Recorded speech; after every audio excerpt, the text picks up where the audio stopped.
Hard hat's all about showing up to play hard, doing what it takes to win. If you want to cement legacy, win another. He's your third center. You don't want to pump him up too much, but it's hard not to. This is maybe the most I've ever agreed with you.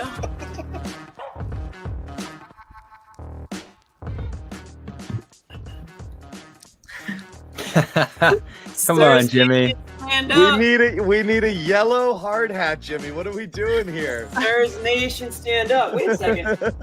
My original hard hat is kind of yellowy, but no, I can't do that. I can't go that far. Yeah. But the Pacers. I was expecting you to be wearing a hard hat. The Pacers, I wish I could pump out hard hats that fast, but the Pacers play with that hard hat mentality. I mean, down early in this game, it was looking bleak. John had already written them off before the game even started. And what do? They climb all the way back in. They fight. TJ McConnell, the spark plug of all spark plugs, 5 steals tonight. Mathurin, Nembhard, Neesmith, Alec. I mean, you can go down the line. This team doesn't quit. This team doesn't quit. I love Sparky how they're still McConnell. playing with seconds left. Sparky Stars McConnell Nation. and his band of merry misfits turned this game around. No question. There's going to be a about it. show of Jimmy and Noah fighting for Pacers credit. I paved Anyway. I the don't way. need any credit. I'm just enjoying the ride. Yeah, I paved the way for the Noahs of the world to enjoy this. You know, that's what Yeah, it he is. was there on day one. I'm happy to share it though. I'm not gatekeeping the Pacers. I want the world. This is to why they're know- the Boston Pacers. That's why they're the Boston Pacers, baby. We're adopting them. But fun game, really fun game. It's been a fun NBA Finals for the 27 people that are watching it, I guess, according to the ratings. But we don't care about that because we were going to watch it regardless of who the teams were. And this has been a lot of fun to watch. So I don't care about the damn ratings, the trophy on the floor, the aura. No. I don't want to hear about any of it. no, and I mean the fact The that the trophy's Pacers a little egregious. I don't care about the damn trophy. I care about the game. What's the whole backstory with the trophy that like somebody People just are mad that bullied it feels another- like a regular It's- season yeah. game or something. Yeah, The trophy is slippery, apparently. they used all their court money on the in-season tournament. They can't do anything for So that. if they slap the trophy on the floor, which they did digitally, it suddenly looked feel like awful. the finals. No, I mean, listen, the basketball's been incredible. There's still room for a critique around the presentation of these finals, but I think it It is a shouldn't little. be the It's a little dominant flat. thing. It's bland. It should not be the dominant thing. The It's dominant very thing is- Indiana. yeah. It's very I don't Indiana think it's the and Oklahoma trophy. City. It's like they were like, oh, like There's do a we lot of want to little ship all things. this stuff out there? It's just the TV production. If you go back to old finals, like people have been doing, I get where it comes from, but you can't be consumed by it because we're watching an incredible series here, and that should be the top of line. I thing. mean, it's on now. But you know what it is? No one's in now. I don't know what to say. Casual fans are just they want to find a way to hate on the NBA, or not even fans, just people want to hate on the NBA for whatever reason. They'll figure out a way to. But if you're just watching the game and enjoying the games, there's not a lot to hate because this Pacers team is making it so difficult for the Thunder. And I think a lot of people thought the Thunder were just going to roll. A lot of people thought. I mean, Vegas thought that. I think a lot of people were hammering the Thunder. But the way the Pacers play. And the Thunder played great tonight too. I mean, they just had turnovers for the Thunder is the name of the game. But their shots were falling like crazy for OKC, and Pacers just kept climbing back in that fourth quarter. Just the way that they defended and the way that they forced those turnovers and the way that they made the most of them. They almost gave it back in the end. That Neesmith foul I thought was going to be a flagrant, and then you had the Halliburton turnover, a little bit of overpassing by him, but he had his best game of the series, and it's just been fun. Nobody would have thought the Pacers would be in this position, I don't think, outside of Indiana maybe. And the fact that they're giving OKC a legitimate run here, and I mean, they're leading the series here 2-1.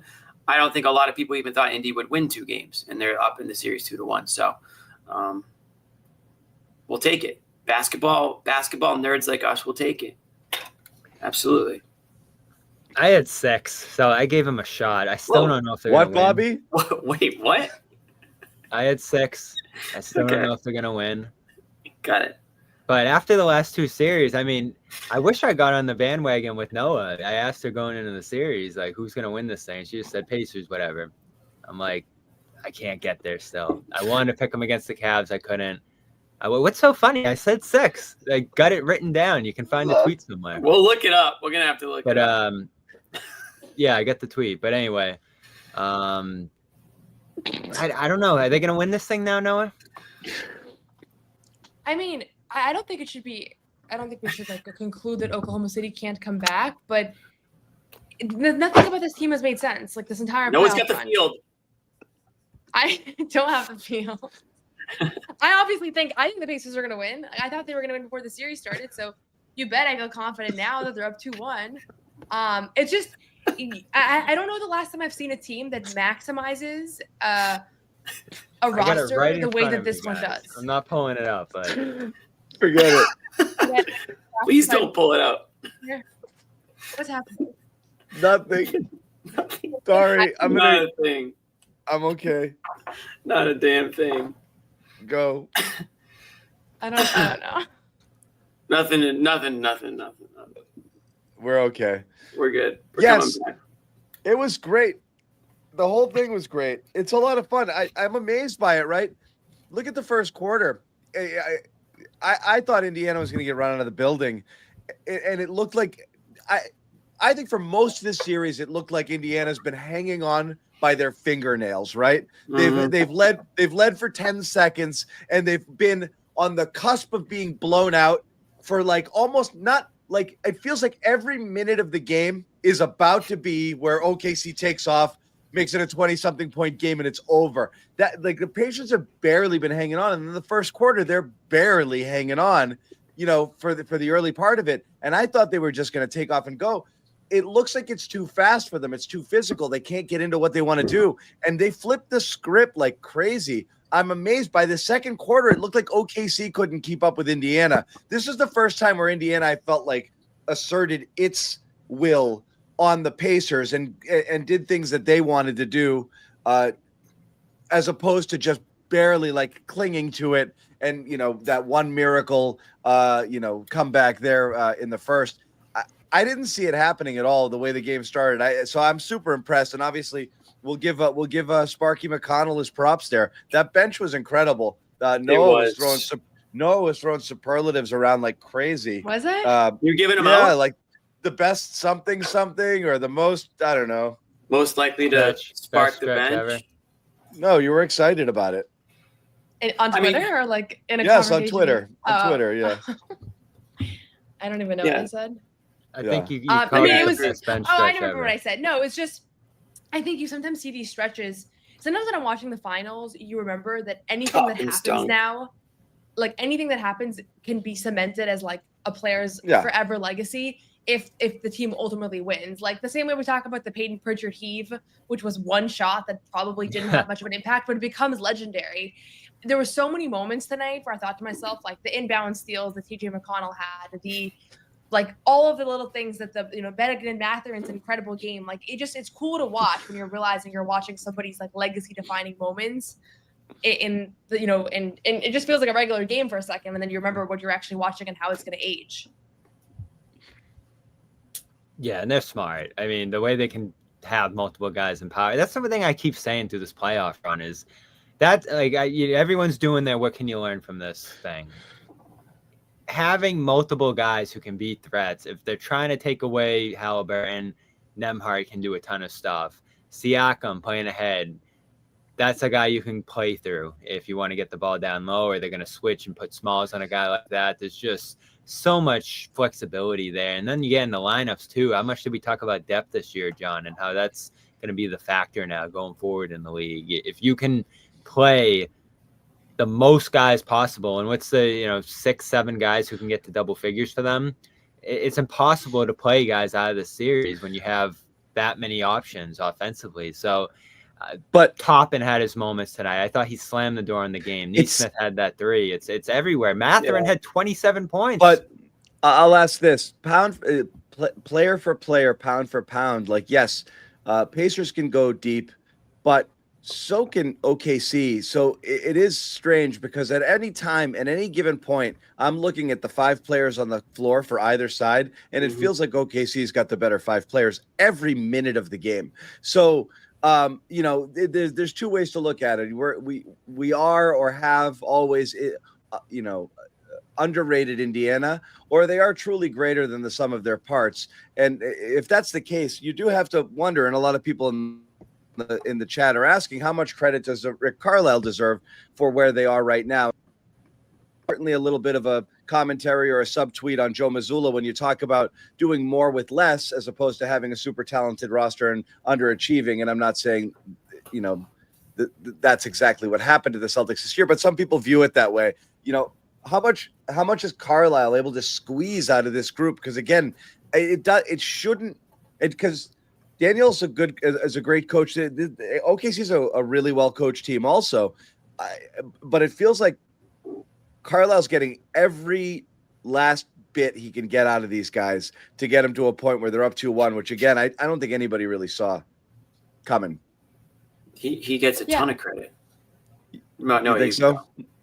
No, I was going to say, I think you definitely give him credit. And honestly, my 2 favorite finals teams that I've watched in my lifetime that I had no affiliation or association with was the 2011 Mavericks and the 2025 Pacers. And so he is a common thread. Like I keep thinking that the last time I got so excited about a final series for no reason was 2011. I remember being a kid being like, this is the greatest thing I've ever watched.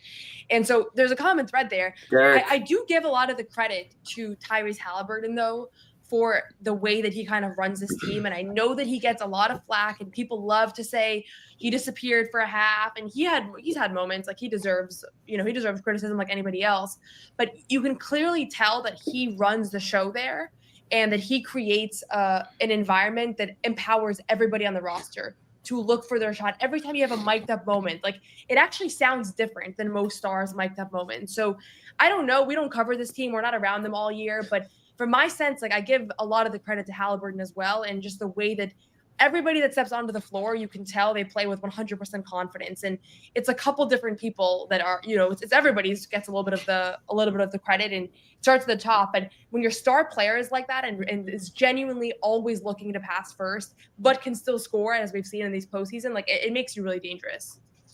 That's a great point. It is always weird to me how he disappears for stretches, though. If they'll switch aggressively against them or they really try to take him off the ball, like he can have some of those flat halves. So. Yeah, but he's okay with it. That's the thing. Like it's fine. We glamorize like just shooting it through those stretches, Not to interrupt you, but like, you know what I mean? Like I feel like we're so used to seeing star players just go 2 for 10 in a stretch, and that's almost like more accepted.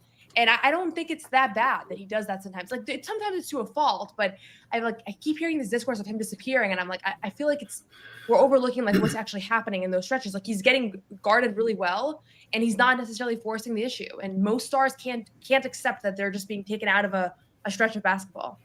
Yeah, it's a little bit of both. They've empowered guys, Jimmy, right?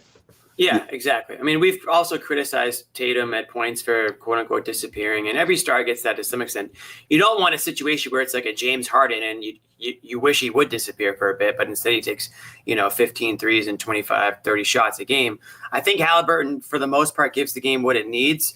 And to your point, Noah, when your star player or, the face of your franchise is, I don't want to say point guard to make it too simplistic, but when it is a guy that his job is to get everybody involved, I think that does, use a word that Bobby just used, empower his teammates to feel like they are a part of something and that they aren't just a my mind what Nembhard does out there. Right, exactly. And when you start to believe, when you feel that your teammates are believing in you, you start to believe in yourself, or vice versa. You believe in yourself and you see that your teammates are as well. To what you were saying, John, is you are greater than the sum of your parts. Is that the saying, or whatever you were saying earlier? They're better than what they look like on paper. When they all play together, yes, you can compare them to OKC on paper and you say, well, this guy's better than this guy, this guy's better than this guy. But when the ball gets tipped and they're all playing in unison, that's when you see a team like the Pacers be able to go toe-to-toe with a team that statistically might be better.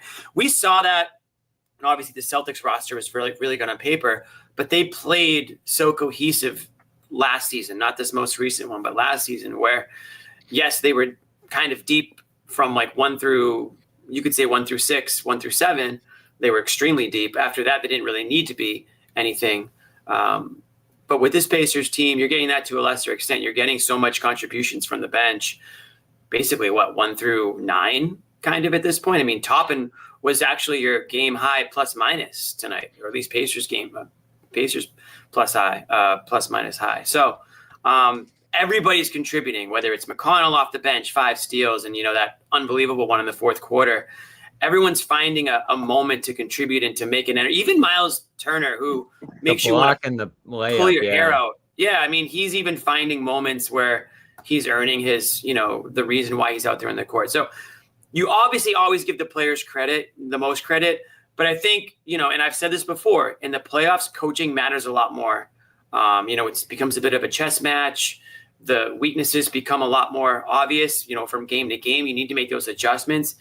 And Carlisle has these guys believing, that's the most important thing, believing that they're the best team in the league, believing that they can beat OKC, not worrying about what, the odds are and minus or plus 800 to win the series and blah, blah, blah. He has everybody feeling like they belong here. They earned this. Carlisle's been there before as a player. He's been there as a coach. He knows what it takes to win. He's got championship pedigree. And I think the players really respect him. And so all those things combined, you kind of have the perfect storm of this Pacers team. And Carlisle's been around for a long, long, long time. He's obviously learned a lot over the course of his career as an assistant, as a head coach. He's a what? Evolved, absolutely. Yeah, exactly. And I read a quote earlier today that somebody asked him about Larry Bird, I think, one of the reporters, and he just went on and talked about how important Larry Bird's been in his career. Larry's coming. He's coming. Not just as a player, but as a coach. Yeah. He's gonna pop in. He's gonna pop in and say hi. I think they're gonna go crazy when they show him. I know they will really be the Boston Pacers. The other thing I said was this when we were doing a preview show. It's freaking tough to win in Indy, man. That place is about as loud as it could possibly be. I was just going to go back to last year, and everyone's talking about it. Is how crazy it is the Celtics swept this team. Halliburton went down, to go back to this conversation. Game 3, Game 4, they're up, and they're up big in one of those games against the Celtics, playing through Nembhard, playing through McConnell, playing through different guys without Halliburton even available. So it's crazy that you saw that wild stat at the end of the game. They're like 20-1 when he's 20-10 or something like that. It feels like when he's at the center of everything they're doing, they're much better than when he's not involved. But they also can get by when he's not available or not playing great or just not super involved. And there's just a flexibility here, like who's on the court. They've thrown in Thomas Bryant. They've thrown in Tony Bradley. It's just unbelievable. And to me, that's all coaching. When you're getting the most out of guys, that goes back to the head coach. And again, Halliburton's been a massive part of this, and he's stolen the games they've needed to get to this point. But this has been a full team effort to me. And it's guys up and down that lineup who've just been incredible. And Siakam, that's just such a great example of they had a chance to go out and get a guy. Is he the best player in the league? No. Is he even an all-NBA level guy? Probably not. But they made a pretty aggressive move to go get him, and he's just great every night. He's just rock solid every night. And you need guys like that to take another step in a team-building effort. And, I wrote about it a week ago, John. They're a good example. It's tough, right, going up from the middle of the league to the top. But they just kept competing for years and years and years. They had a few down years there. But they just made savvy moves, good draft picks. They never really tanked. This isn't a team that bottomed out and made a great high draft pick that brought them to the top of the league. It's just good moves after good moves. Yeah, I mean, we're underselling the season that they had also a little bit. From the from January 1st on, they're as good as any team in the Eastern Conference. There's no question about it. And I mean, they still finished, third? Yeah. They were a top 5 at the end of the year. They were a 3 or 4 seed, I forget. I'm sorry, they finished fourth, but just fourth. I'm sorry, a game behind the Knicks there. Yeah. So I mean, they're good. It's not a crazy fluke that they're there. It's just OKC was, if the Celtics were a dominant team last year, OKC is that plus like 10% this year. So I mean, they're on another planet. It's not a fluke, John, but it is when you look at the history of the NBA Finals. rarely do 4 seeds even get there. I mean, rarely. It's 1, 2, or 3 seeds playing each other in the NBA. I just went back and looked last week because I was just interested. And this would be arguably the wildest NBA champion in the history of the NBA if the Pacers were to pull this off. Based on Really? based on seeding, based on them kind of just the season they had. I don't think you can find one person who said they were going to win it all. The Rockets won as a 6 seed in the mid 90s, but they had won the year before. So I don't think. And again, I was good research. I was like 8 or whatever. So I don't know what the vibes were, but I can't imagine people were stunned by the Rockets winning because they repeated. So this is kind of a situation where I don't think we've really seen something like that before. You also had the Pistons in 2004. That was another one, but it's a good one. I think Indy is even wilder in this case. No, and honestly, beyond just the record that they had, and there was obviously three much more dominant teams this season. Just the way that this playoff run has happened with the 4 Tyrese Halliburton game winners and just the late game comebacks, like this, if they pull this off, this will be an all-time championship for a lot of reasons. The only other thing I wanted to point out about this game is that TJ McConnell had 5 steals in 15 minutes, which has to be some sort of finals record. But like it's amazing to see that type of impact from somebody who I couldn't believe when I looked back in the box score. He only played 15 minutes in this game because I feel like he had his hands all over it. So he kind of just reminds you. He goes all out for those. Yeah, 15. When he comes in, it's like he gives you everything. He almost plays 40 minutes worth of basketball in that stretch. So we'll see. I still think Oklahoma City is gonna make this a series. I don't think they're gonna come away with. I think this is gonna go 7. Wow. No, it's not over. Listen, OKC is not going to roll over and die here. Game 4 becomes critical. No, I still think OKC is favored. We were talking about. I bet you they are. A little bit. Yeah, they are. No, I mean for the series, I still think. Yeah, I know. And I think rightfully so. They were such a heavy favorite. They're not going to swing it this quickly. No, they're not. That's a good point. No, fewest minutes by a player in a finals game. They have 5 steals. Each time. Yeah, each game they play, they're going to be favored by double digits. So it is what it is. Well, it's 5.5 points tonight, so it's going to be around that for Game 4, I bet, right? 6, I saw. 6. Was it 6? Oh, it was 11.5 for game 2. Interesting. We'll pick up any loose threads on this game and close that conversation out. We're also going to talk about some of the news surrounding the Celtics tonight. With news about Jaylen Brown's injury and anything else that might be out there that we want to talk about. Chat, you guys want to throw something out there, ask the panel any questions, by all means, go ahead. First off, we want to tell you about our pals over at Prize Picks, #1 daily fantasy sports app in all of North America.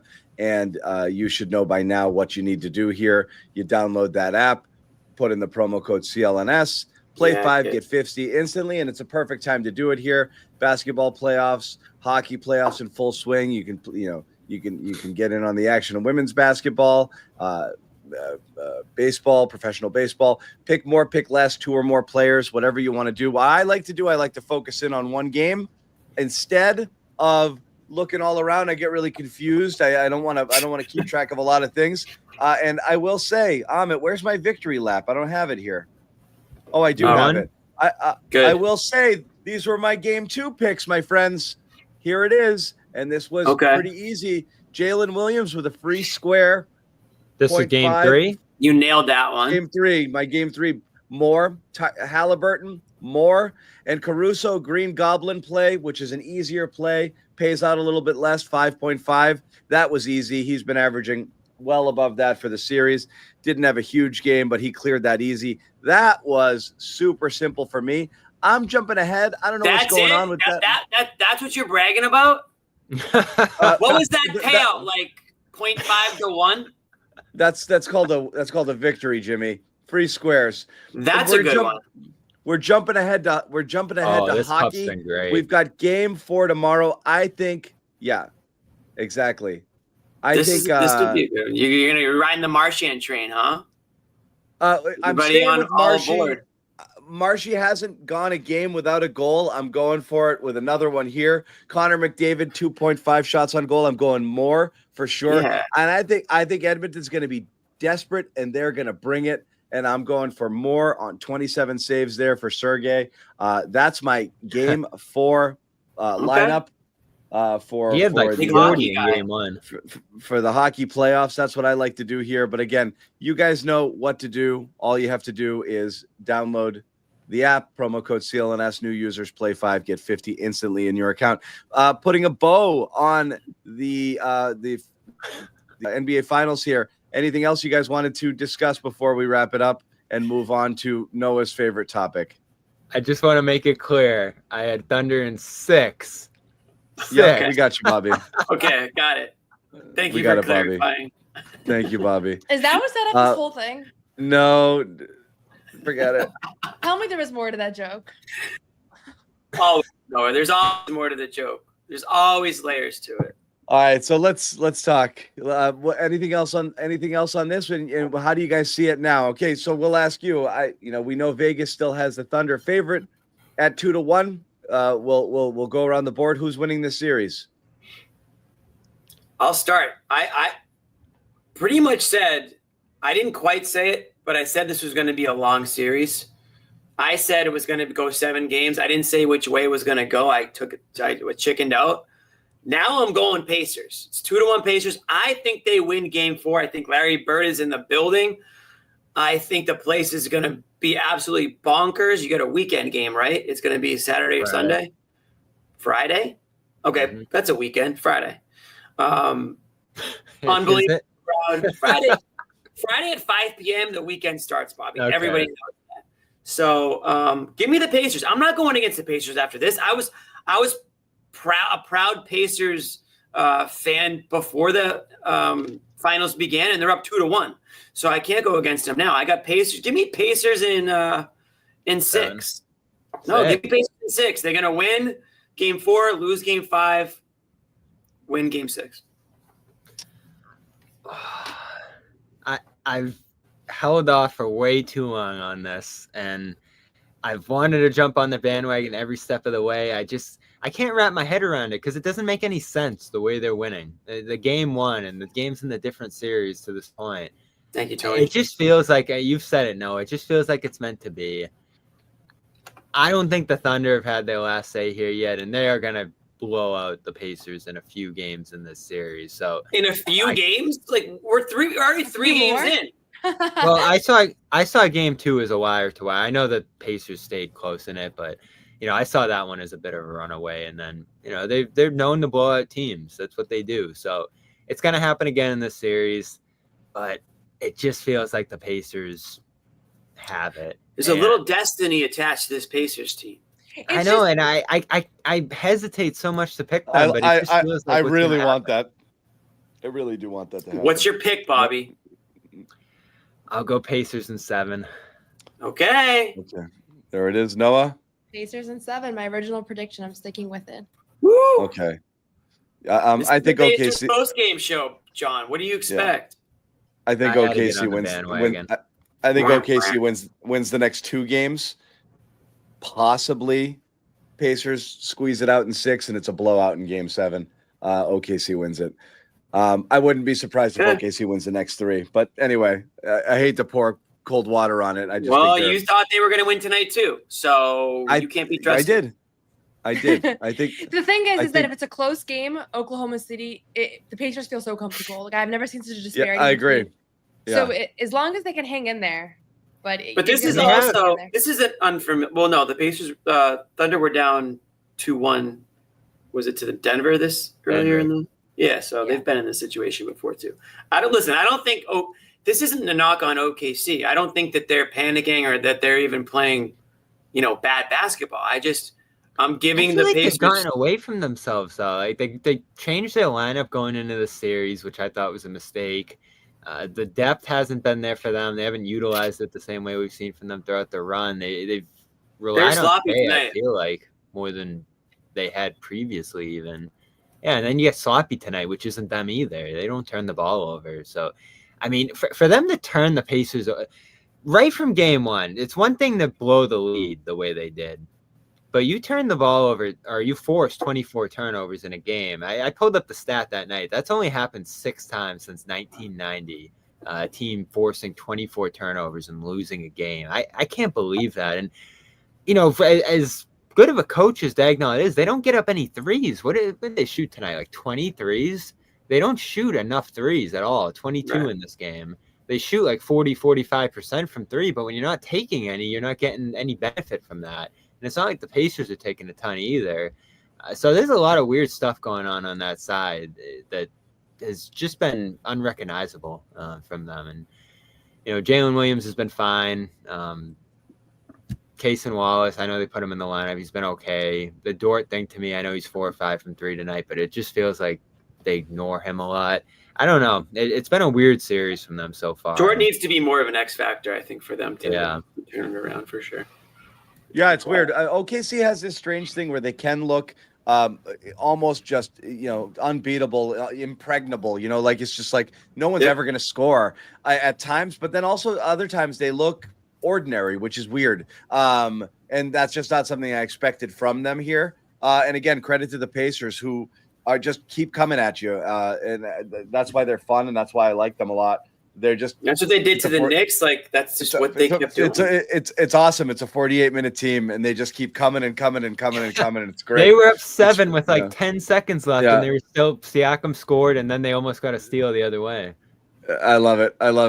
So all right, we got to transition. The other big news of the day: Jaylen Brown underwent arthroscopic surgery. We've been batting this one around for a little while. What was he waiting for? There's no way he's going to avoid surgery. What's going on? Noah had even, maybe speculate. We were even talking like, is there something behind the delay? What's going on here? So it happened, and it ended up being the bad surgery, sort of. The trim. Whatever was going on with the meniscus couldn't be repaired, and this is what they did, and this is what happens in most cases. But we're all playing Twitter doctor here. We're talking to people. We're looking online. We're going back and forth. And sorry, that's not the one I want to get. I want to remove this. We're not playing that. We're throwing this out there. One of the doctors there on Twitter, Jeff Stotts, debridement, I've been told is pronunciation, not debridement. Yeah, very mad about pronunciation. I know. This is the most likely a partial meniscectomy. Meniscus injuries are all about location, meaning Brown's problem was likely unrepairable. So again, looks like Jeff Stotts. Who is this guy? Just some quack. No, he's one of those orthopedics. He's one of those online, Jeff Stotts. orthopedic surgeons. His Twitter handle was in street clothes. What does that even mean? Yeah, he runs a site that tracks injury data over NBA history that he has available. Yeah. So pretty good. It's good. Okay. Anyway, we've parsed through it all. It's a trim. We know what this is.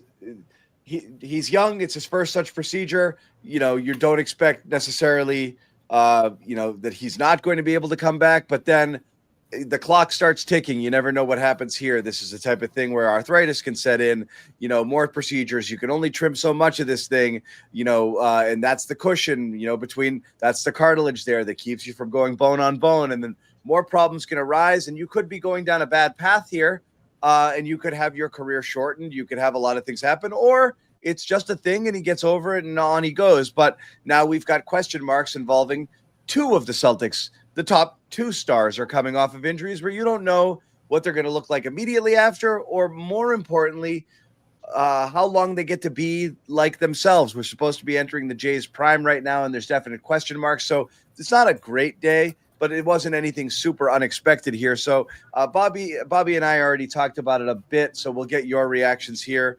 Noah, your initial thoughts to Jaylen having the surgery, the timing of it, the type of surgery, and just what we're looking at now going forward.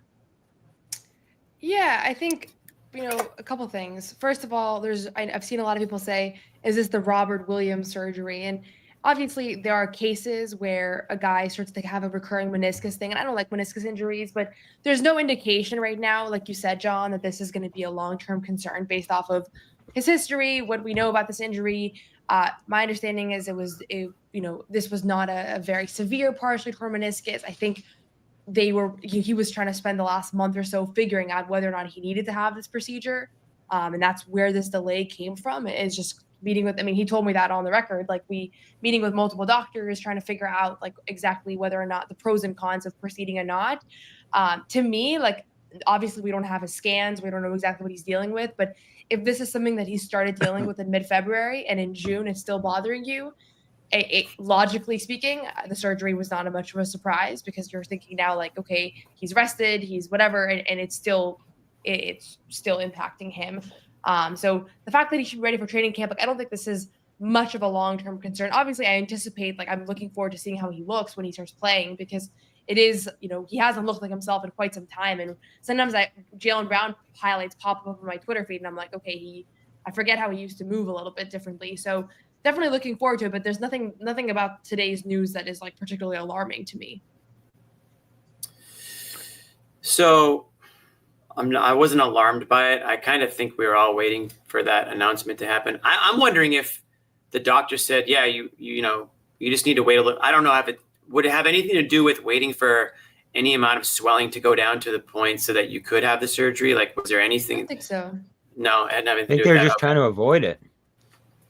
They were trying to avoid it, but I don't just really know what information would have changed. Like, it wasn't like he was practicing or like working out on it. It didn't seem like he was doing much on it, but resting it. So why was today like the deadline, or unless it had to do with, being ready by a certain date? I don't know why the decision was made when it was made. I think that we all kind of thought, based on the way he was kind of talking about it and how things had kind of gone, that there was a pretty strong chance that he would have some sort of procedure. Now, it doesn't seem like a major one. I think we all hope that he's going to be able to come back and, look like the Jaylen Brown that we all know. But to some of the things John said in his like doom and gloom intro to this segment, you can't help but think that some of those could, rear its ugly head at some point. Jaylen Brown's been in and out with knee pain and knee injuries throughout his career, right? I mean, this isn't the first one. He? No, this is the first one. The first ever knee issue, he said? This is his first he ever mentioned knee issue. that earlier in the year. He started talking a lot about that. Like, this was his first time dealing with knee pain. So he was like, there was a little bit of a mental hurdle for him. What was else was he dealing with? Like, I mean, this year he had a shoulder thing and a hip thing separately. Hip thing maybe is what I'm thinking of, but hip, yeah. Previous seasons he didn't have any. I don't know why I thought he had knee pain in previous seasons, but yeah, I only know for hamstrings. certain because he talked about it. Otherwise, I would never remember. That's the He broke his like, face. Yeah, that's the worst like thing that I want Jaylen Brown to have to deal with is like Cut knee his stuff. hand. Because, He did cut his it's hand. because he does have like so much athleticism, but you need to have that burst. You need to have that hop, and that's what Jaylen Brown really, when he's really, top 20 Jaylen Brown, if you want to say, right? I mean, it's when he can use that athleticism and really get to the rim and really just burst and all those things. So that's the alarming part to me, is that this is not the type of injury that you want to see him have, because is it the beginning of more? Is it the beginning of more wear and tear, or So what we don't have the bone, answer like to, John Jimmy. said, You start worrying about that with arthritis, and the thing that's concerned me throughout this process, Noah, as he said it, is there's a lot going on here. Like, he just keeps throwing that out there when he's talked about this injury, and I don't know what that means. Like, is that associated arthritis? Is that greater complications with the knee here beyond this? A trim, to me, on its own is fine. If there's no other underlying issues there, great. You're probably going to be back for camp, and you're probably going to be good to go, and you're probably going to deal with fewer complications than he was clearly dealing with over a long span of time here. But what worried me today is talking to a doctor, and the bruising can be a sign of arthritis, from what I understand here, going on in the knee when you have some of these meniscus issues. Again, no confirmation that that's actually what's going on here, but it would make sense with some of the symptoms he's gone through here. So, that combined with him saying at different points there's a lot going on with the knee is what concerns me slightly, but we don't know that. So without that information, I can't make a big assumption about where this is going. But you said it, Noah. You just never like to hear meniscus because there's almost always seemingly complications with this kind of thing over the longer term. Now, is that much later in his career?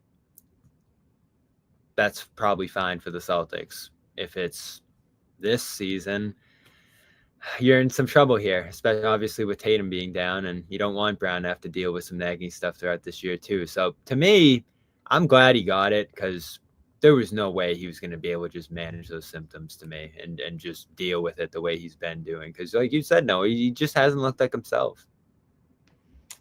Yeah, and I think it's possible that he could have knocked, it's possible that there was a road where he doesn't get it and he's still fine. And I think part of what makes these, injuries difficult is that you have a decision to make on whether or not to have surgery. A lot of times you don't have a decision to make as an athlete. And we've seen time and again, when you have a decision to make, whether it's Tatum's broken wrist a couple years back, that's when things kind of fester, because it's really hard for an athlete to willingly go under the knife when it's like, you might have a way out to not do it, right? So that's why I didn't know if he was going to end up doing it. But at the end of the day, we remember the names of all the athletes that had meniscus injuries that went poorly, and we forget that a lot of people also have this procedure, and you don't hear about it later. And so there's both sides to it, but from what we know, there's no indication that this is going to be a long-term concern. And only time will tell. So I think we can't really speculate beyond that, but I think only time will tell exactly whether he's 100% next year. But I expect him to definitely look better than he did this past spring, because it was clear that he was in a lot of pain this past spring, and I think this will alleviate that. But again, I'll look up a full list, but there's a lot of guys who have undergone these meniscus trains. Yeah, it'd be worth looking at for sure. Yeah. Jimmy, the only other thing I'll say is he has time. And I like that. I like that there's a long runway to the season here. And you mentioned, is there significance to the timing here? I didn't think of that previously, but if this is a 2-3 month recovery, that does take you up to, a couple weeks before training camp. So we kind of have to make a decision, in right? my head. Yeah. And, so sometimes guys come back from this, and you remember Rob came back in like 4 weeks in season. Having the full summer to fully recover from this and not rush it. Yeah, I mean, it's going to probably kill Jaylen Brown, because obviously we know the types of off seasons that he likes to have, and it's he wants to be, that's what sucks, right? Tatum, obviously, Brown right? Can't do anything. Yeah. Yeah, I mean, it's too bad, because you want to be able to see these guys, continuing to work and build and feel like they're in a good place going into the season. And Jaylen Brown's going to have a much different offseason. Certainly, he's going to have to be a lot more careful. He's going to have to be patient. It might be difficult for him to kind of change his mindset a little bit and sort of trust the process and trust the healing process, I guess.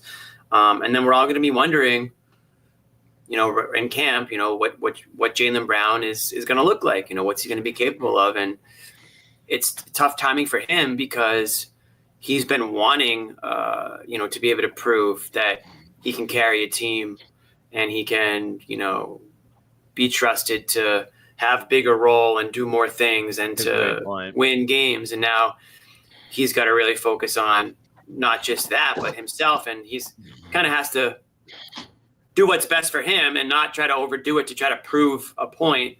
And in doing so, hurt himself in the long run, because I think short term, I think he will be okay, but how long can he sustain, that, right? We don't want a situation where in and out and, yeah, but I think I think it's beyond his control. Like, I don't give a crap about what Jaylen does next year, and if he can prove that he can run a team with this and that. It's more likely than not a lost year without Tatum. Best case scenario, you can't see them getting super far. It's really more a matter of, did his career just get shortened by 5 years? Because more problems are going to arise. Like, we don't know, but now it's in play. The two things are in play, which you didn't want there to be in play. And this isn't being a doomer. It's just saying, like, a few months ago, this wasn't something anybody worried about. You were entering your prime years with Tatum and Brown, even though you knew you had to pare some salary and make some shifts. You knew you had those two at the very least. And if you didn't have them on your team, you had them as assets if you needed to move somebody. And you knew that puts you in good standing. Now you have possibly damaged goods and people who might never be the same again with massive albatross contracts. Like, that wasn't the conversation we were having a few months ago. I'm not saying that's the reality. It's now possible, which is crazy how far you've come from. We got the best duo in the league. There's no, as long as you've got that, everything will be okay. You take a step back and then you reload and you just build around the Jays. And now it's, oh my God, who knows? You could have these untradeable supermax contracts with these guys who are, who are never going to be the same. Or, Brown could have a series of the beginning of the end with knee problems. Tatum might not be the same guy. Of course, they could both be totally fine and it's not an issue. All I'm saying is that's part of the conversation now, which is crazy. Yeah, they were the younger guys. They were the healthier guys. They exactly. were the biggest certainties here. Now they're the biggest question mark. They used to be somebody. That's what they're thinking. Just for research sake, Chris Paul had this procedure.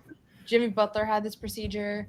Russell Westbrook, Dwayne Wade had a few. Blake Griffin had a few. Lonzo Ball, Robert Williams. John, you missed it, but we were looking up examples of guys who did not have later complications, because we all know the ones that went wrong. I think. Yeah, you're gonna have. That's what I'm saying is there's plenty who don't, and there's plenty who do. That's like, you don't know which side of that you're falling on. I'm not, like I said. Right. I was just listening. I just said I was gonna look up guys where it ended up being fine. That's what I was listening. Yeah, it's scary. It's scary that we're here now.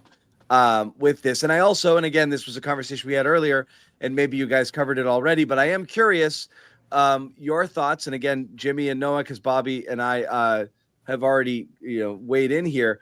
Does surgery and the overall condition of Jaylen Brown's knee at the moment increase or decrease the likelihood of him being traded, both in terms of what the Celtics might look to do and or his value now, whether or not he has enough value, or people might view him as potentially damaged goods with a big albatross contract that they don't want to touch, and now he's not someone you can trade. Does it change things at all? No, you can go first if you'd like. I think it decreases the likelihood of a trade, because when you think about trades, especially under Brad Stevens and like the Celtics, you want to trade guys when they're at their highest value, right? Like Marcus Smart was probably traded right at the right time, not later on when his career started to decline. And I think when you look at Jaylen Brown, right now he's coming off of a knee surgery. He didn't have a great year for his standards, especially the last few ones. And so you have to, maybe somebody's willing to completely overlook that. But when I'm thinking about who are they going to trade, I think they're going to trade somebody whose value is actually like at their best. And that's what's going to upset fans. But a lot of times, like that's when you make these moves. Who's that? So I don't know, but we can talk through that. But I think right now, it's still very possible that somebody puts forth an offer that kind of ignores this knee thing because they don't view this as a long-term concern. It happened with Durant. The odds go down a little bit. Yeah, this isn't Durant, John, necessarily. This is a 3-month injury. No. That's not the point. The point is, Durant was traded knowing he had an Achilles, and nobody signed. Nobody cared. Yeah, but right? that's a year-long injury. But Bobby, you're still not seeing what I'm saying. I'm saying people took a leap of faith with an older player with a far more significant injury. Okay, I'm backing up what Noah is saying. Is if you want to talk yourself in, if you like Jaylen, that's what I said earlier on our earlier stream. It only takes one. The Jaylen conversation all comes down to we assume Brad Stevens being overwhelmed by an offer he can't refuse, and recognizing that this haul is better for our future than holding on to Brown now. And that's the calculus. Yes, I see a path to success. We don't know. It's possible they want to get out of the Jaylen Brown business and they just want to move off that contract because they don't want to be a two supermax team. It's also possible they'll never in a million years trade Jaylen Brown. We don't really know Brad's mind, but the prevailing wisdom is if the offer's good, really, really, really good, they have to at least think about it.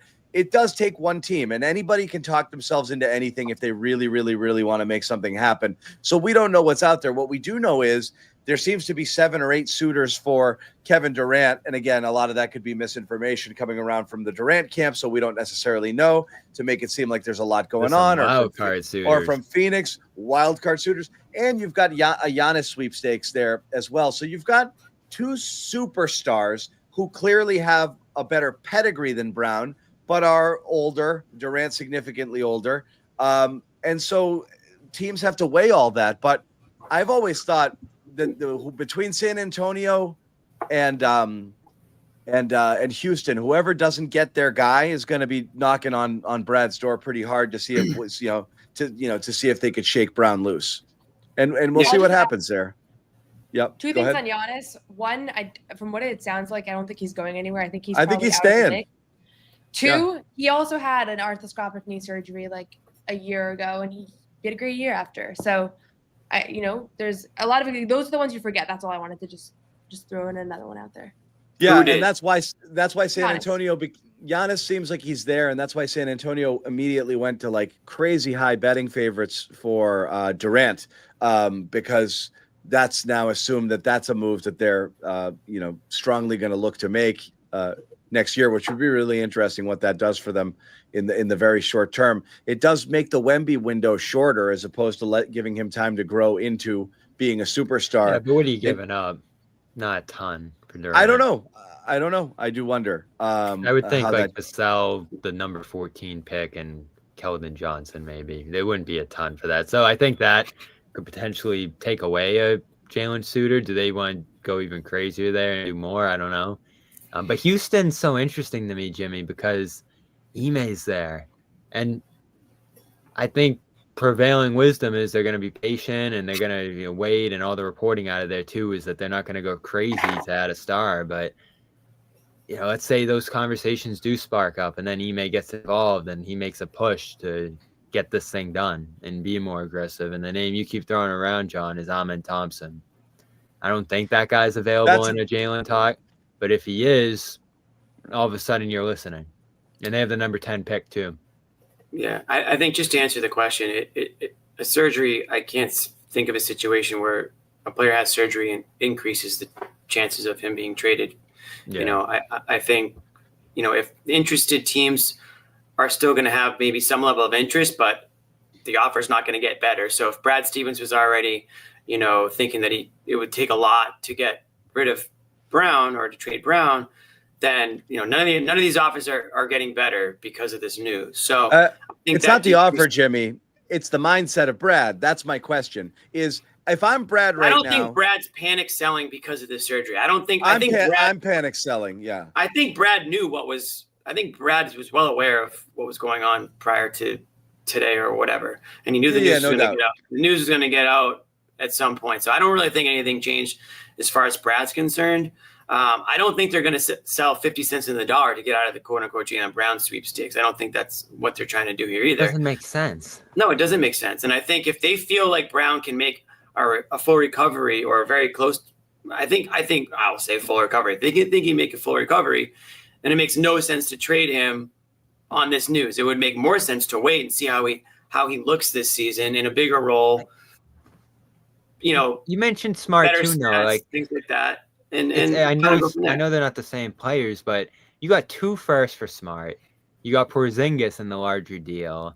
You just got blown away in the end for what you were, giving up there in Smart.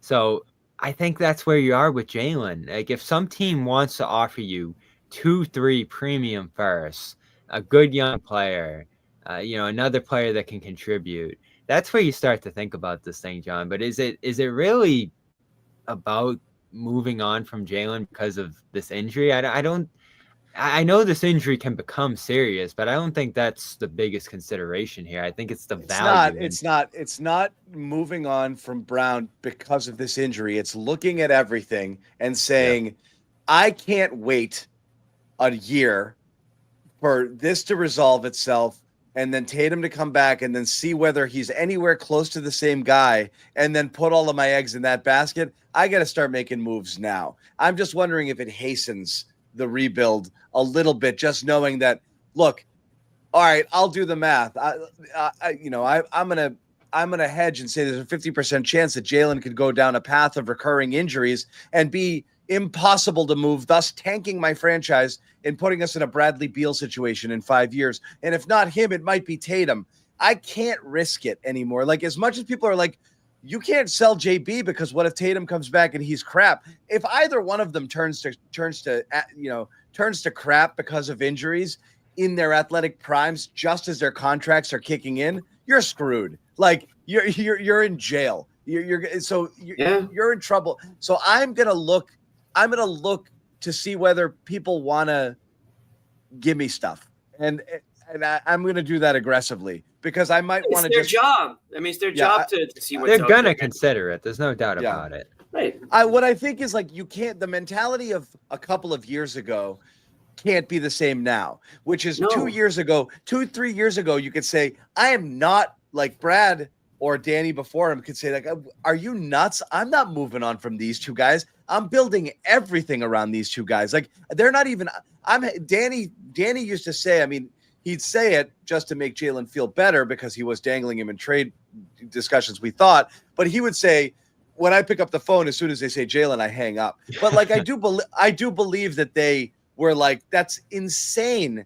Like, these two-way wings, they held on the most important position in they said no to a lot of different potential trade scenarios. So that made sense in years 3, 4, 5, 6. But now you're entering, when Tatum comes back, it'll be Jaylen's 10th year and Tatum's 9th. You're very far down that road. What are you waiting for? To see if everything's okay in year 11 and 12 and 13 when you can rebuild around them? You might have to just recognize, like, we got to move on. We have to move on. Right. That's my biggest question. And they might reach that. If you wait, you could screw yourself. You can make bad trades, and you're like, why did we do that? Why did we bail? But how often does that happen? How often do teams lament that they gave up too soon rather than they didn't move early enough? It's almost always the latter. Like, oh man, we should have moved on sooner. Now we can't. But you're still beholden to what teams are offering you. And I don't know, Noah. I see a modest market out there for him. Like, would the Spurs give up number 2 for him? That's the biggest question I have. Well, the other question is, does the CBA make it harder and decrease the likelihood of trades because you're it's moving so difficult? $50 million contract? Yeah. Right. So what was easier, may have been more realistic to do 10 years ago is a lot harder to do now. Now you've got a guy coming off of surgery, and the Celtics front office has big decisions to make too, because talk about windows. This was a window that they knew was in some respect closing at the end of this year because they knew they had to make some roster moves, not necessarily Tatum and Brown, but now they're faced with that realization because this team as we know it is donezo. And they know next year they're effed with or without Jaylen Brown. And so to everybody's point here, somebody comes knocking on the door and has a Godfather offer to you, you got to make hard decisions. And there would be a lot of people upset, but there would also be a lot of people that understand. If you get a massive return, you might be excited about it. Behind him, sure, but there's gonna, when you're a fan of a player, you might understand it, but it's gonna still hurt, right? So I don't think anyone is, I shouldn't say anyone. I know one guy, but I don't think anyone is marching down the street with the Jaylen Brown sign. But if somebody again blows you away with an offer, the timing might be right to pick up that phone, right? I mean, that's the reality of the situation. Listen, nobody thought the Celtics would be in this bad of a position. They thought that they would have to make some offseason moves, but nobody thought they were going to be doing so without Jason Tatum in the picture, to still continue to build around, and without Jaylen Brown still being, involved in the same capacity. So this is, worst case scenario, I would say, if you're the Celtics right now. And so they have to make hard decisions. So I think there's the other thing I'll just add, like, you look around the league in recent years, there have been a couple of trades where one team got rid of a high caliber player and won so much that we kind of we can't even really think about it. Like the Rudy Gobert trade, obviously SGA and Paul George is a famous one. Even Mikal Bridges from last summer, right? There's these clear cut cases of like, they gave up a good player, but wow, did that team overpay? I think for the Celtics to move Jaylen, it's going to have to be something like that. And we've seen it happen time and again, but if I'm another team, like are those kinds of offers usually end up aging pretty poorly. So I'm always amazed when they still happen, like giving up 5 first-round picks for Mikal Bridges. Like I can't believe that happened last summer because we already see time and again what those, how those trades age. So you have to be all in on that player. I think an injury makes you, kind of muddies that a little bit, because if you're going to be all in on somebody and you're not 100% sure what they're going to be like, that's also a question. The other thing that I think we're fixated on Jaylen a little bit because of his contract, but there are other players that would be unpopular to trade that have very high value in the NBA. And Derek White is at the top of that list as somebody who is super beloved by the Celtics, super beloved league-wide, elite player, could fit into any team in the NBA. And I'm sure that that's another guy that teams are asking about. So Jaylen, I think he comes with a contract, so you're eliminating certain teams that just aren't going to want to take that on.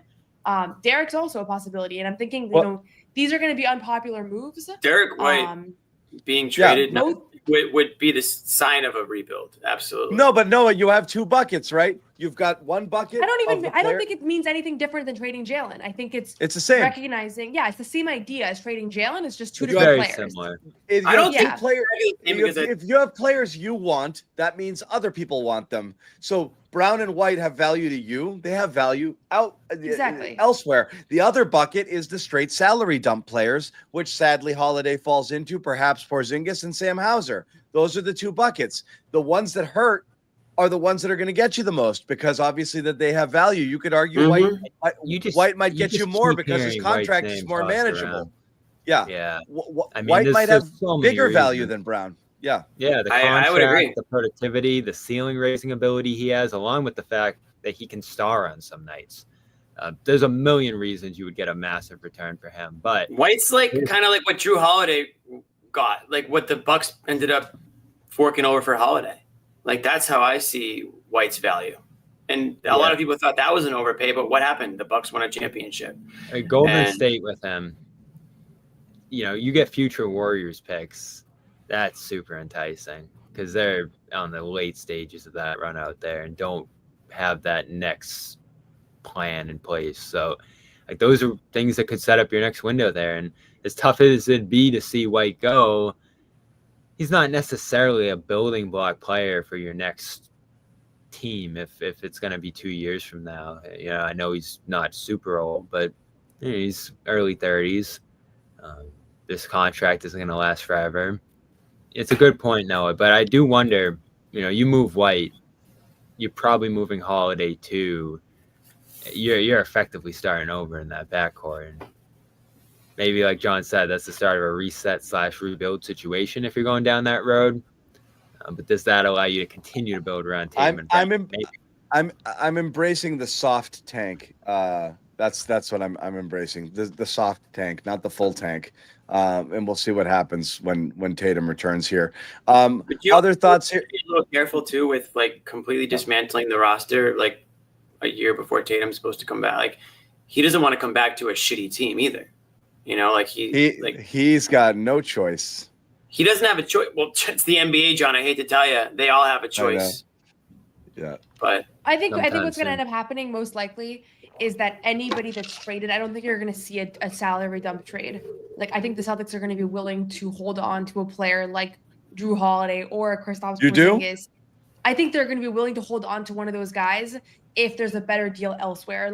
I'm sure they would rather trade Drew and KP, but if there's a great deal for Derek White or there's a great deal for Jaylen Brown, that's going to dictate that. So I know a lot of people expect them. I've seen a lot of the reports around Drew's contract and maybe they attach a pick to that. I'd be pretty surprised if they basically lose a good player and a pick just because they want to get off a contract, because I still think they value those guys quite a bit. And if you think about it, Drew Holiday a year ago was at the top of the world still in the Olympics, in the finals. And I don't think the Celtics are willing to just accept that teams have I think you got to move Drew now. I disagree the worst part about trading Holiday is that the savings are probably only going to be about $7 million, and you're going to get a lot worse by doing it. I think it's a certainty that Porzingis is back, honestly, because I think he has so much more value to you. I agree with Porzingis. Both as an expirer. I think that's the highest level. I think makes the most practical sense by far to keep Porzingis, because the expiring has value to you and to other teams, but it only has value to other teams in them And you have being no able centers. to send back longer contracts to you, which you don't want. You have no centers. You're probably going to have to let Al and Luke walk. So he has present day value. And worst case scenario, if he absolutely shits the bed and has another injury riddled season, and you realize you want to be out of the KP business, you let him walk, and 31 million just boom comes off the books, and you're free from the tax completely. Or you renegotiate something that does fit with your new structure. See, KP has tremendous value to them, and I'd be shocked if he moves. I think Holiday makes the most sense because of the age in the contract and the savings. The whole package seems to make sense. And I think Hauser is a certainty. You're just going to, whoever takes that money, Hauser's gone. And that saves you money there too. But I agree with Noah that, like, yeah, it could be the big move rather than the dump move, because Holiday gets you nothing in return and a little bit of savings. Not nothing, but worse. I think there are you teams get that worse. want Holiday, though. I think there are a couple of teams that actually want Holiday. But you're going to take back salaries. You got to find you.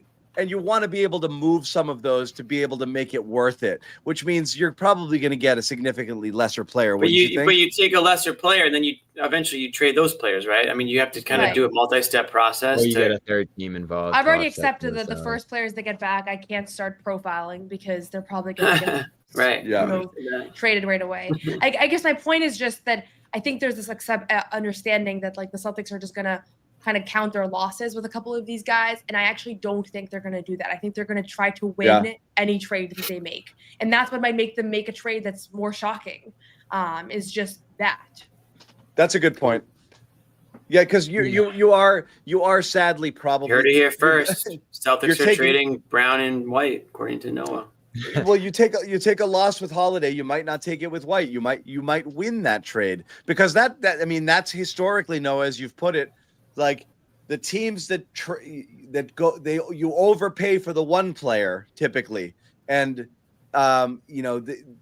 because that's the thing that you want. You don't really care how much you're giving up for it, and so you could look at those, and certainly you look at the ones in recent history and say, yeah, Celtics came out on top of that one. I've been curious about that too, Bobby, because all the teams that they're going to go to about Holiday, I'd imagine you're going to ask about White. The 3 years with Holiday. If you have any, I know you might not get a ton back, or you have to attach a pick there, whatever it might be.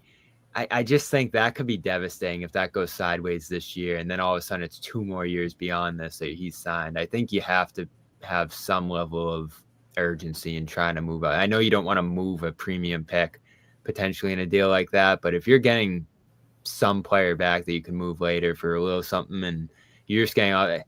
I don't know how you feel about that, John. To me, there's some level of urgency to get off Drew's deal, because 3 years, $30 million at his age just scares me.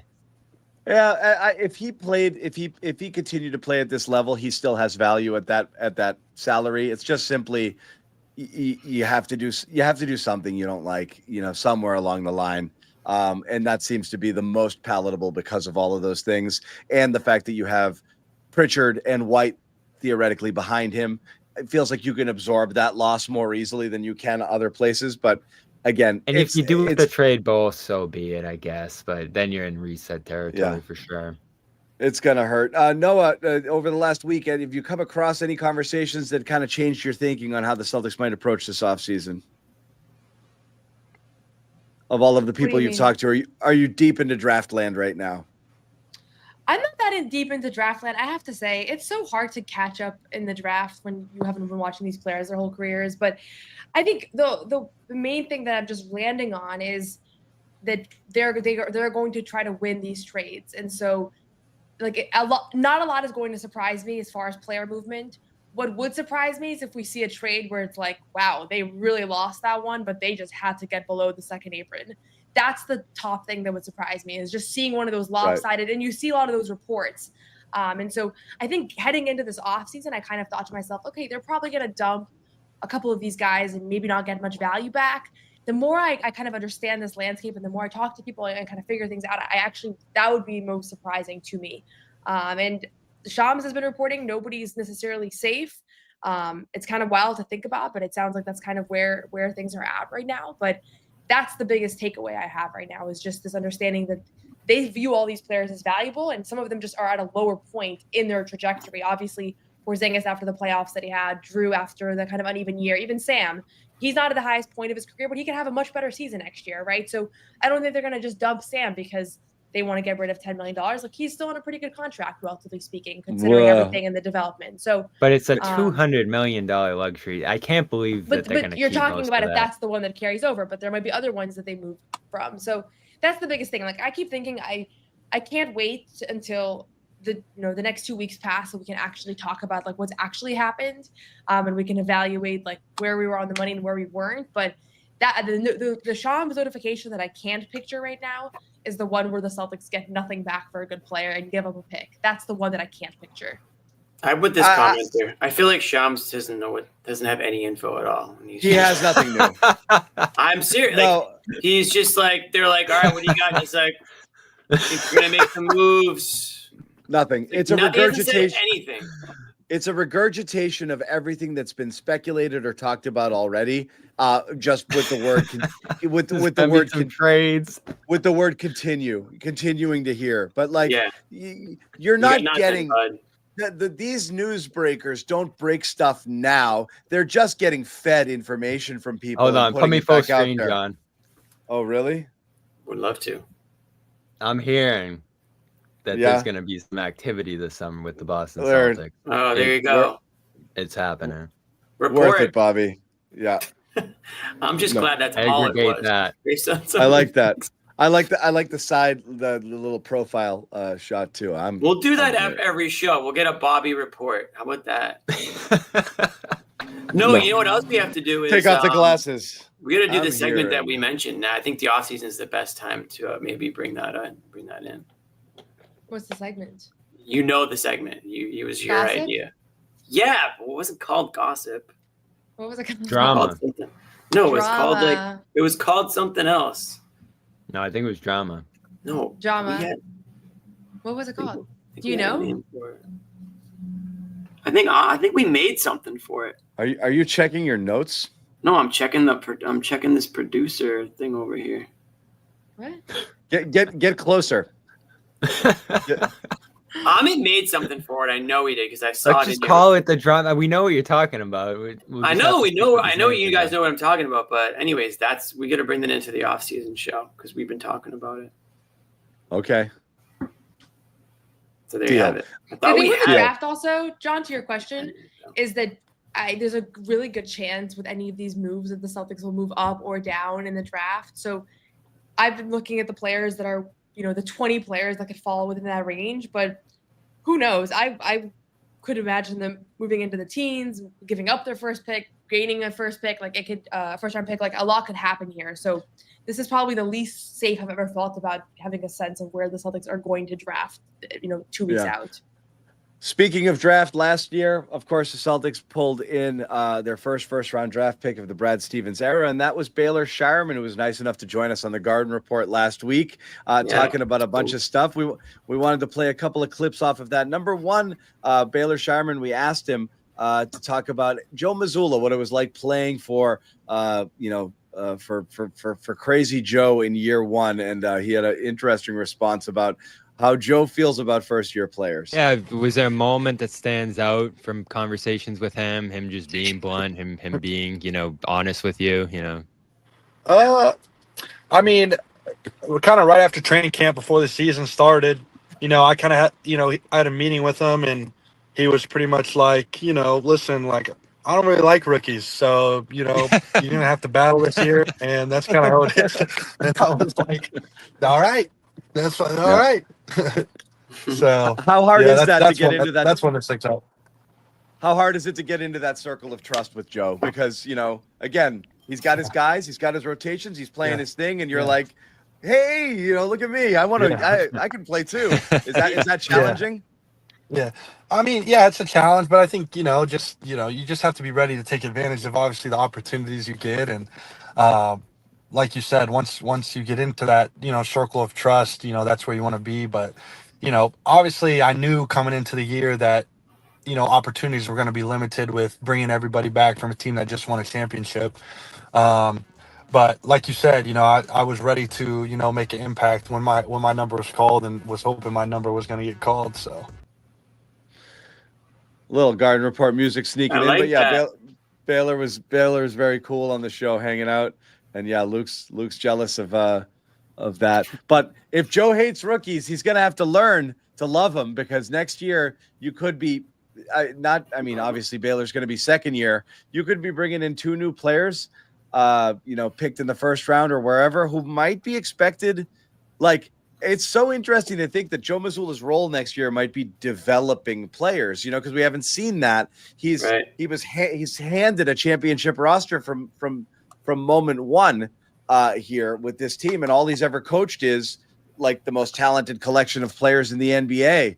So it's really crazy what next year could look like with potentially guys like Scheierman, Walsh, and then 2 new players trying to find their way into getting regular minutes on this team. I don't know. I don't know how that's going to go.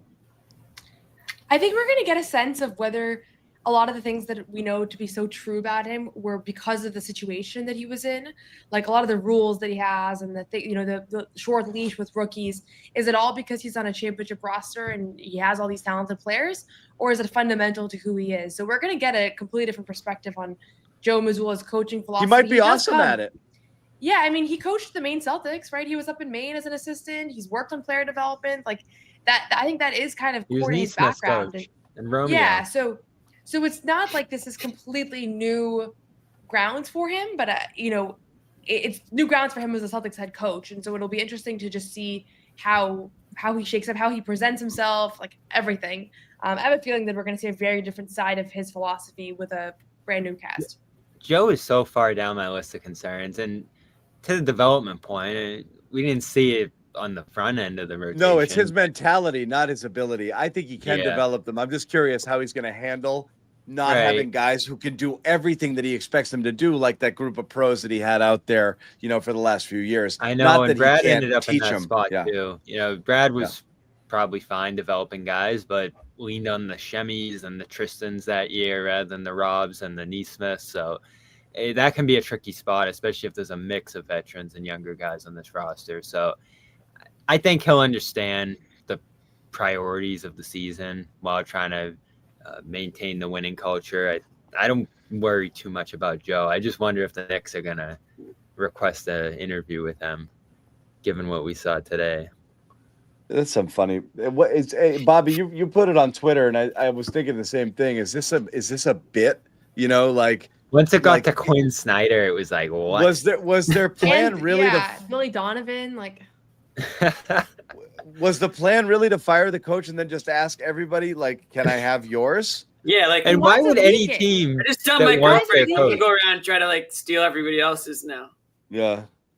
Is it just messing with them, trying to get a competitive? Well, how do you guys actually feel about your coach? And again, Joe's entering this year on a 1-year deal. I almost feel like that will happen. You guys actually want Joe? We'll ask, just so we have to put it out there whether you say yes or no.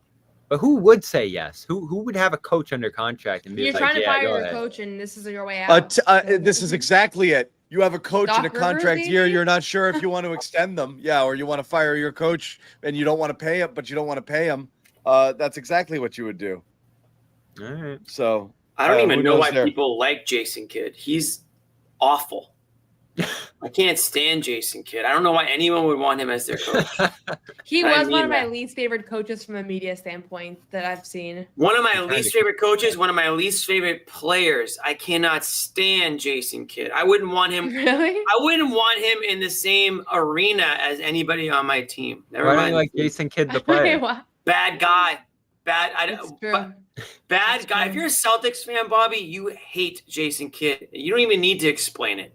You just hate him. If you're a Celtics fan and you were a fan of the team, this is the most passionate I've ever seen you about anything. Early 2000s, you were screaming at the top of your lungs every time Jason Kidd went to the free throw line. That's all I'll say. That's the last time Jimmy was this passionate. Exactly. Yeah, since base. But no, Jason Kidd just does not impress me. He just does not impress me. So Yeah. The other thing, obviously, we asked Baylor a series of silly questions, pop culture, other things that were going on, and what he likes to eat. And this is what Baylor had to say: or eat a vegan brownie. what? No. No. That sounds horrible. Why? That sounds horrible.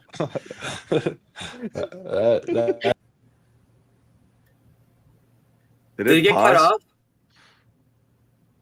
He was The talking question about was- vegan. Did you say brownie? Vegan brownie. Oh, vegan brownie.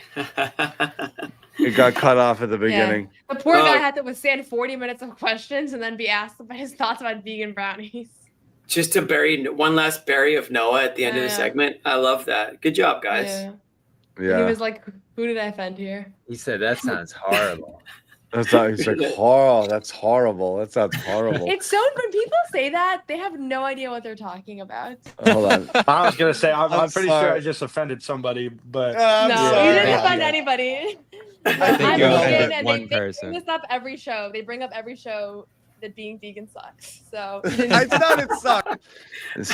That's it. He was good about it. That's not true. We didn't say it sucks. We just think it's weird. it's just Bobby had a vegan brownie. It just tastes like a normal brownie. I didn't why love the this- vegan brownie, to be honest. How does Okay, it taste it was like just- a it vegan was- brownie? There's no eggs in It was it. just Like too sweet. They were giving it out an All-Star weekend. It wasn't like it didn't mean to be vegan. It just happened to be vegan.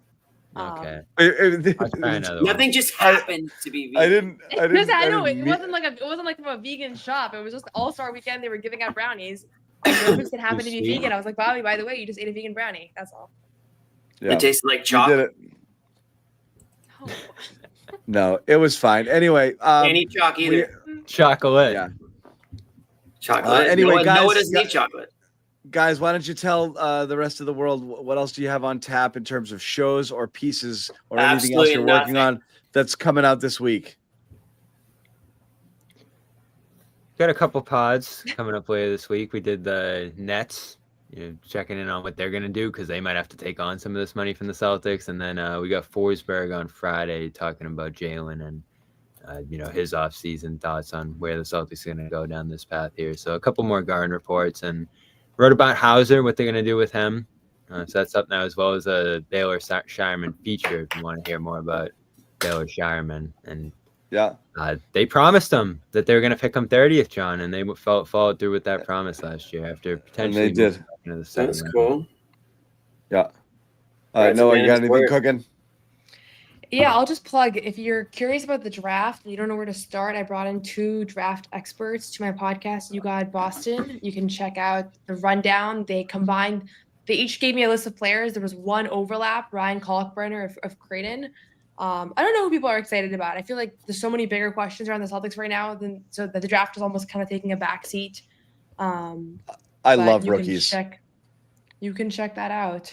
You fall in Yeah. love with them almost instantly. You're like, whoa. I love them because, like I said, it's what if? It's a great what if. I get excited about it even if I don't know anything about these guys because, again, as Noah said, we're not spending all year watching every single second of college basketball and tape and seeing what these guys are about. But then, you get geeked up when they take them because you're like, what could this be? What if they turn into something? It'd be great. And the Celtics could use a little bit of an infusion here. So I love the idea of the trade up if you like somebody and you can get somewhere into the middle of that first round. I think that's great if you can do it because you got to start taking some swings somewhere. But this has been a post-game edition of the Garden Report. I got one thing. What are you working on, Jimmy? I'm go working ahead, on Jimmy. trying to find a Pacers bar for Friday night in Boston. Is there a Pacers bar in Boston that we all go to for these You might games? Because start I'll one. be there.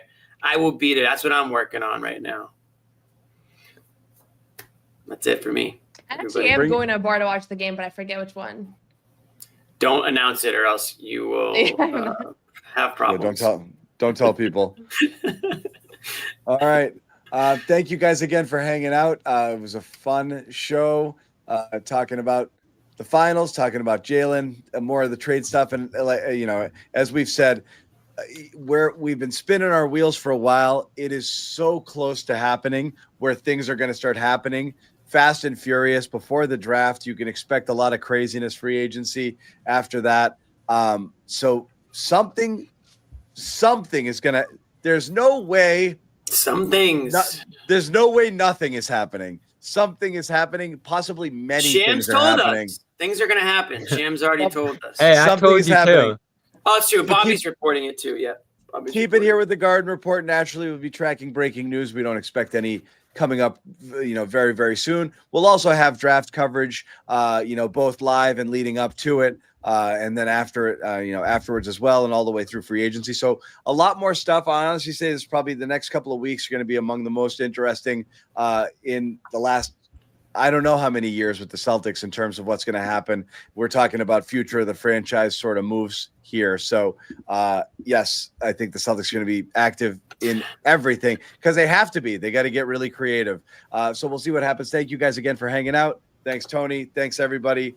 Yes, we will see you guys. We'll see you guys. No next one's time. sneaking a vegan brownie by me. I'll tell you that. Okay, you know what, John? We're gonna do it. You have to feel that way too, Bobby. I have to feel that way. Let's Yeah. slide Al over and make Luke your first center. Bobby, we gave you Luke hour early. We're not going to end this on a damn conversation about Luke